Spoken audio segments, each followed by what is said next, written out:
So thank you for sharing what excites you about the Women's Forest Congress. We will now transition to our amazing guest speaker who will talk to us about finding ways to break the bias. Dr. Musonda Mumba, director of the Rome Center for Sustainable Development, United Nations Development Program, where she works in close collaboration with the Italian government's Ministry of Environment and Ecological Transition. The center focuses on three priority areas: climate change, sustainable development, and nature protection. In her role, Dr. Mumba provides strategic leadership on these matters through convening, collaboration, connecting, and co-creation as the world navigates complexity and uncertainty with the aim of achieving the UN Sustainable Development Goals collectively. She is also the former chair of the Global Partnership on Forest and Landscape Restoration and vice chair of the Collaborative Partnership on Forests. She has over 25 years of experience in environmental and conservation issues. She has published widely in various journals, newsletters, articles, and contributed to book chapters.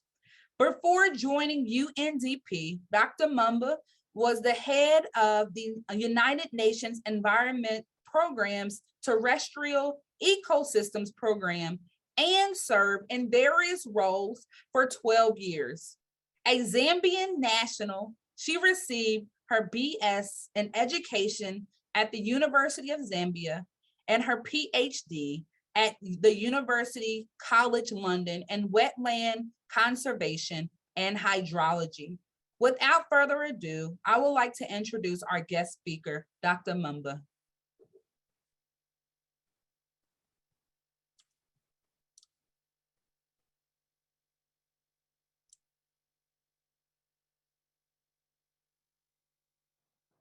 Hello, greetings. My name is Musonda Mumba, and I'm the director for the UNDP Rome Center for Sustainable Development.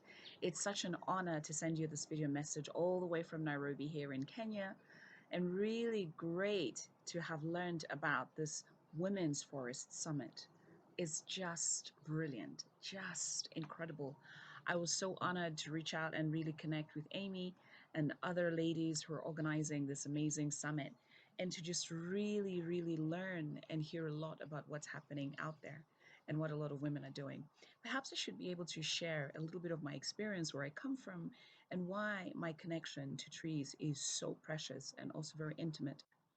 I was born in northern Zambia, very close to what is now Congo DRC, previously Zaire.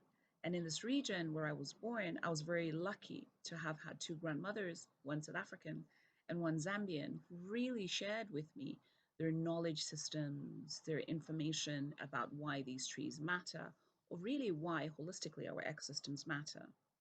In my language, or my father's language, Bemba, from northern Zambia, umuti means medicine.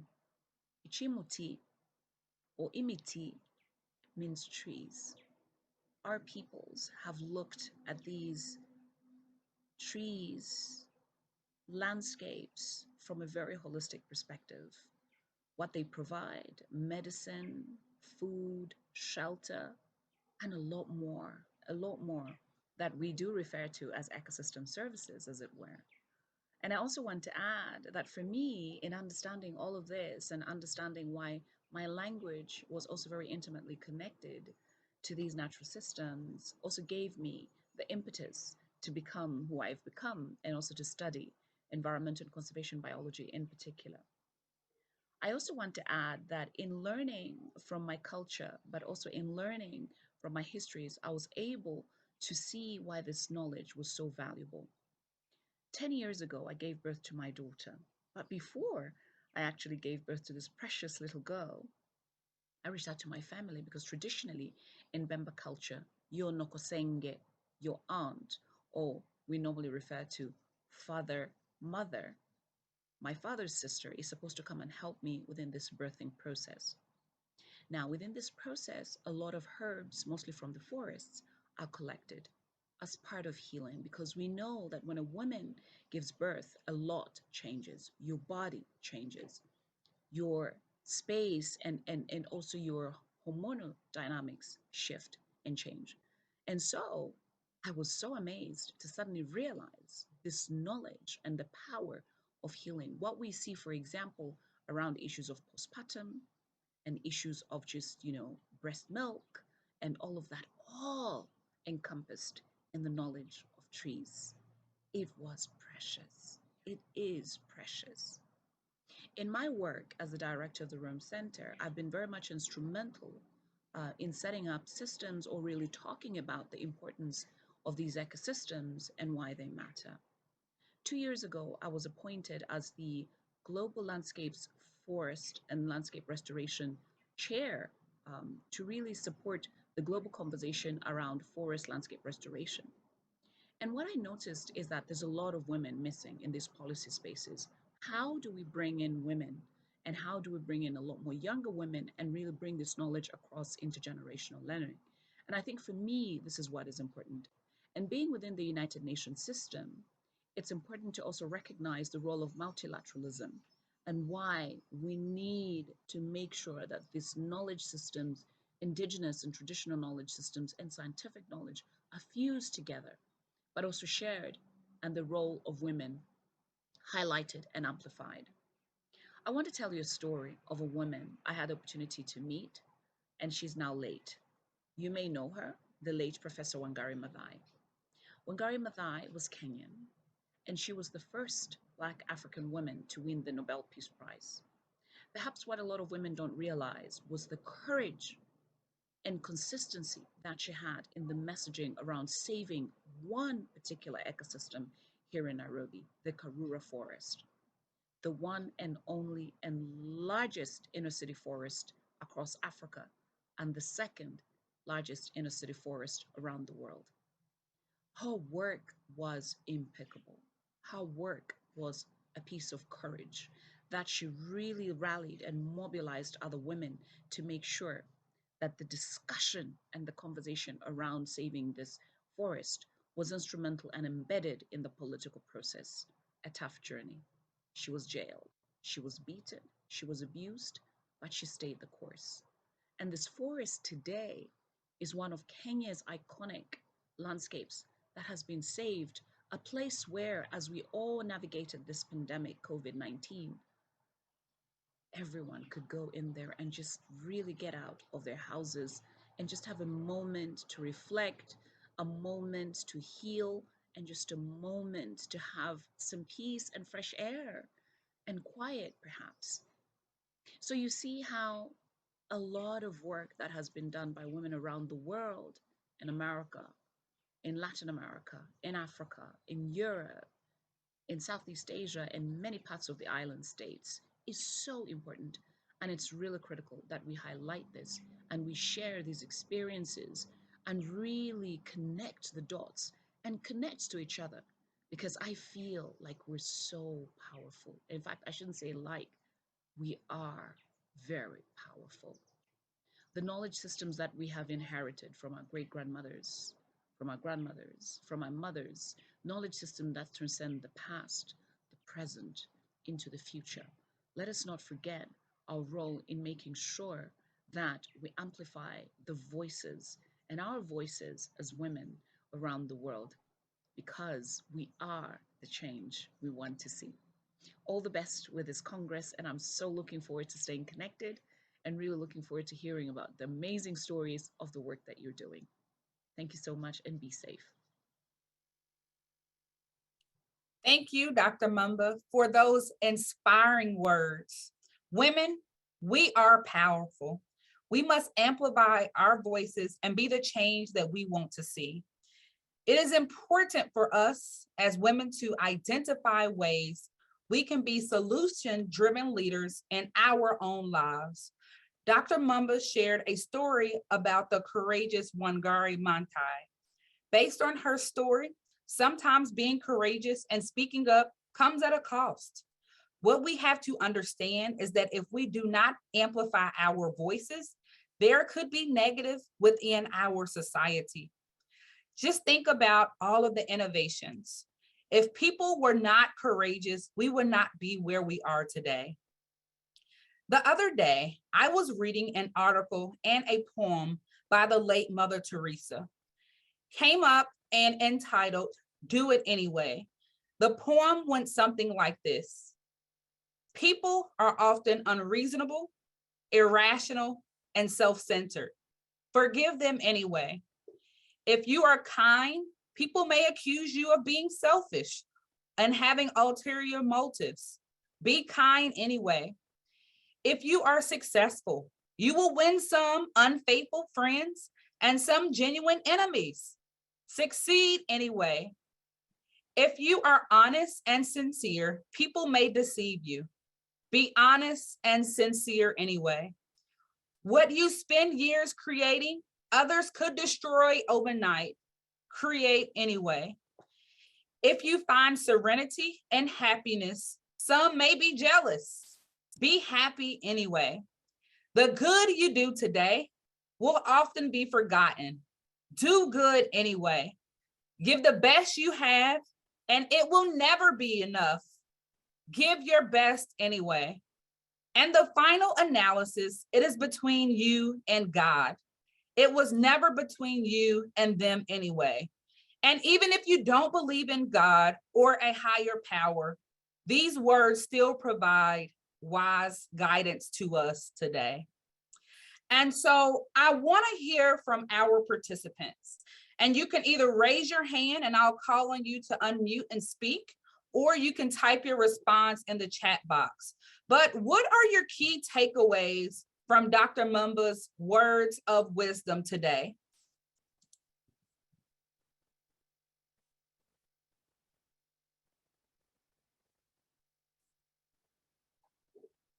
And you can either raise your hand and I'll call on you, or you can type it in the chat box.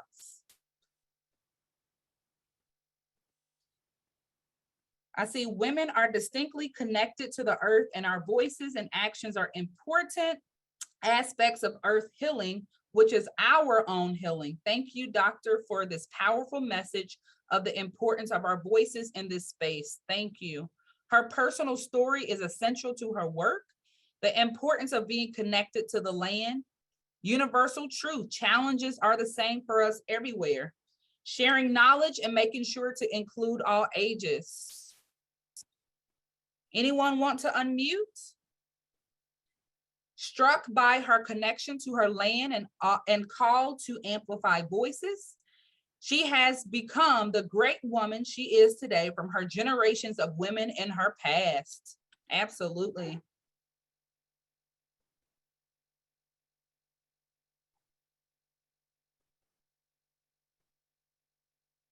More women in our sector. Yes. Thankful that she shared Wangari's story. Absolutely.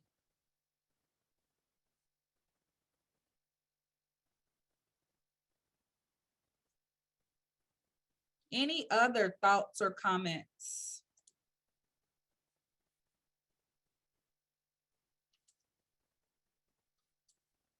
All right, well, hearing none, we're going to move forward. So I want to thank you all. She stated how beautiful nature is and why we need it. Absolutely. A voice from the heart of the forest. Keep them coming.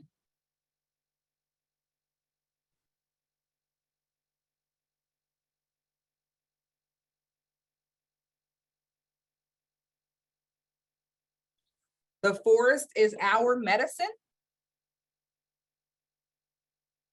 Fusing indigenous and scientific knowledge. We need to listen to the trees.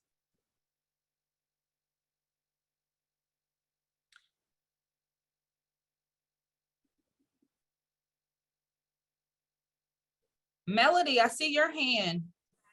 Yes, I thought I'd be brave and speak up. My dogs may speak too, so please excuse them if they decide to contribute.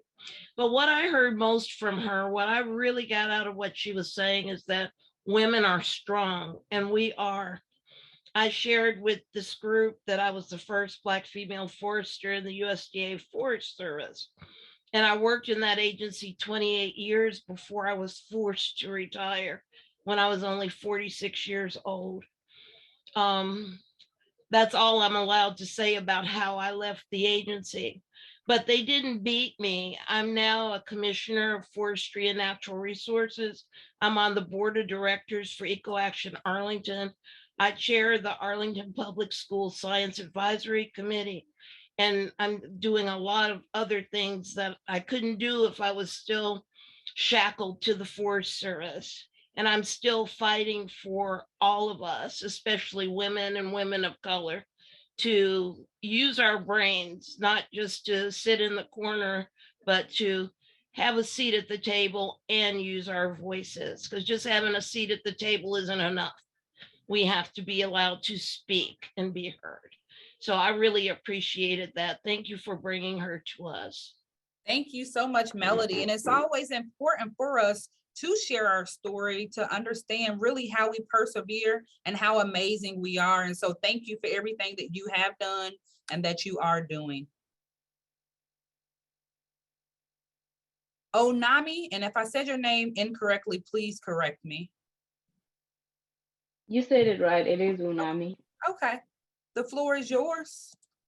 Yes, ma'am. I picked up that she said it is important to involve young people in natural resources, and that was very encouraging for me as a young professional in natural resources. Thank you. And I do see a few in the chat box. Love the role of women in communities. Their knowledge is a key to the future. Thank you for bringing an African perspective, which in part is universal. And thanks to Melody, you are a trailblazer. Thank you, Melody.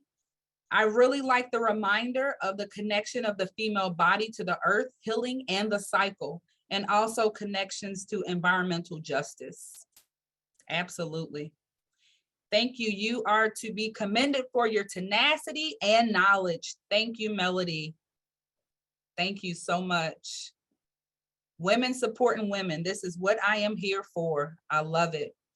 Any other comments? I want to give you all this space.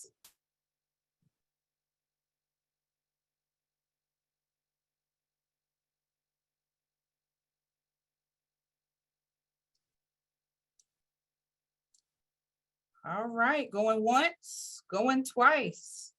Well, thank you all so much for reflecting with me as we find solutions to break the bias.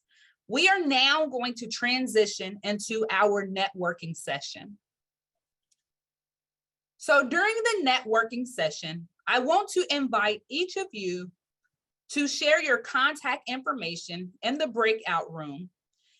We are going to allow for you all to be in the breakout room, and there will be about 5 to 7 participants randomly assigned to your room during the session. There will not be a facilitator. In the breakout room, you will be answering the following questions. Where do you feel bias in your professional and or personal lives? And reflect on your own biases. How can we do better as a community and support each other? We will see you back in the large room in about 15 minutes. So please enjoy your networking session. See you soon.